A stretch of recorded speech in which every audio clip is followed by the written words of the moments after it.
그때 나는 언젠가 30이 되면 그 순간을 맞이하면 그러면 그때는 정말 스스로 죽어버리지 않을까 하는 생각을 종종 하곤 했다. 내 나이 28. 난 그저 잘 살고 싶었다.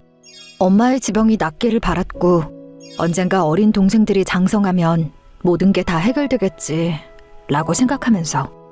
그러나 그 모든 게 나만 그리던 헛된 꿈이었던 걸까?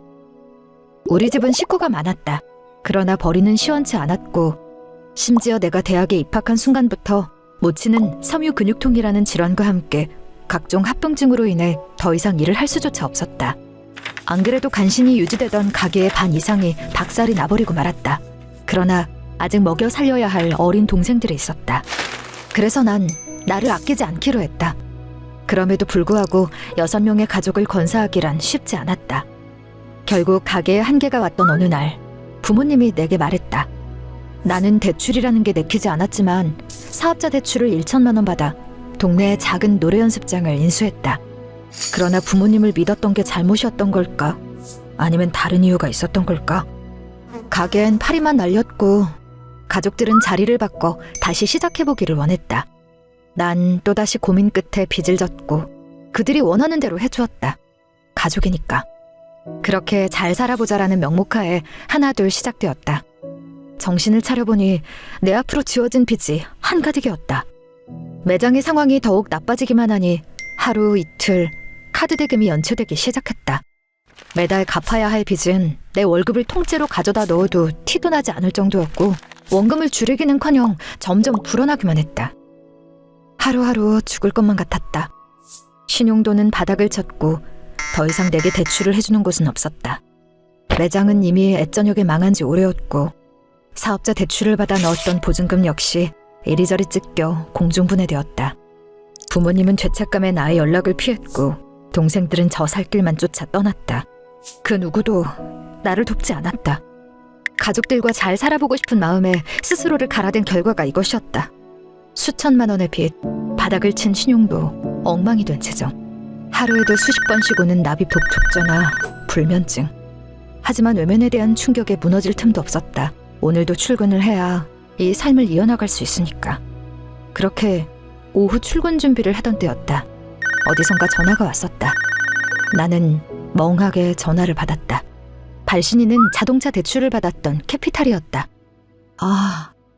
돈이 없는데 무슨 차가 필요하냐며 극구 반대했었지만 부모님이 매달 꼬박꼬박 내겠다며 부득불 고집을 부린 통에 구매했던 내 이름으로 되어 있지만 정작 나는 한 번도 몰아보지 못한 그 차의 할부금이 벌써 3달째 밀렸다는 소식이었다. 가족들은 나를 가족으로 여기기는 했던 걸까? 결국 모든 게 허탈해져 타지에 있는 친구에게 전화하여 엉엉 울며 하소연을 하다가 잠들었었다. 그리고 다음 날 친구에게서 문자가 한 통 와 있었다.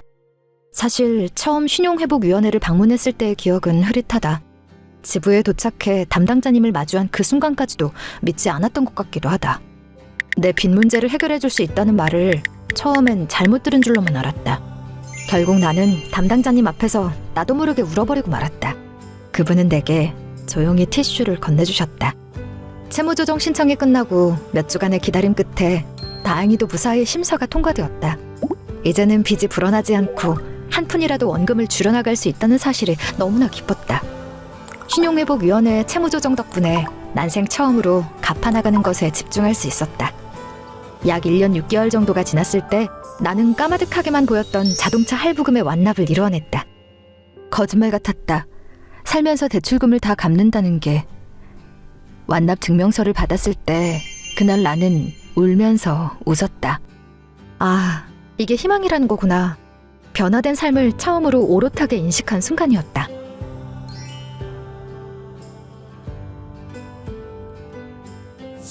마지막 변제금을 입금했을 땐 약간 허탈한 기분이 들기도 했다. 기쁘면서도 복잡한 마음에 방 안에서 홀로 울기도 했다. 하지만 혼란은 잠시였다. 난 처음 채무조정을 신청했을 당시에 내 마음을 떠올렸다. 8년, 36. 그때는 조금 더 나은 어른이 될 수 있을 거야. 완제한 지금 내가 좀 더 나은 사람이 됐는지는 잘 모르겠다. 다만 이젠 이 한 가지는 말할 수 있다. 희망은 마냥 죽지 않았고 앞으로도 죽지 않을 거라고. 설령 지금 힘들지라도 시들어 죽어버리는 듯 보이는 현실일지라도 언젠간 다시 환하고 찬란하게 빛날 수 있다고. 그러니 우리 모두 이 악물고 힘차게 살아가자고.